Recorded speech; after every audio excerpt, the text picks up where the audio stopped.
Doctor সাথে আছেন বিশেষ অতিথি।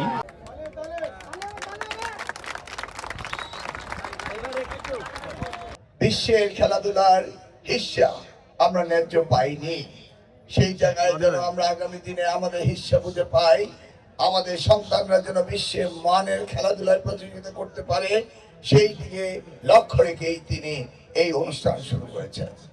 আমরা দেখেছি বিগত দিনে সামাজিকভাবে আমাদের তরুণ প্রজন্মের অবক্ষয় ঘটেছিল, তারা মাদক আসক্ত হয়েছিল।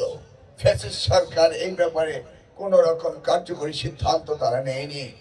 আজকে মাননীয় প্রধানমন্ত্রী চাচ্ছেন আনন্দের মধ্য দিয়ে শিক্ষা, খেলাধুলার মধ্য দিয়ে তাদের জীবনযাপন এবং তাদের শারীরিক উন্নত ব্যবস্থা করার জন্য তিনি এই নতুন করে অনুষ্ঠানটি শুরু করেছেন। আমরা শিক্ষা মন্ত্রণালয় থেকে প্রাথমিক স্কুল থেকে মাধ্যমিক স্তর থেকে এবং বিশ্ববিদ্যালয় পর্যায়েও আমরা খেলাধুলার প্রতিযোগিতা শুরু করে দিয়েছি। আমরা চাই সারাটি বছর আমাদের সন্তানরা খেলাধুলা এবং লেখাপড়ায় ব্যস্ত থাকবে, মেধা ও মননের সংস্কার হবে এবং ভবিষ্যৎ প্রজন্মের নতুন জাতি হিসাবে তার বিশ্বের মানচিত্রে আমাদেরকে তুলে ধরবে, এই বিশ্বাস আমাদের রয়েছে।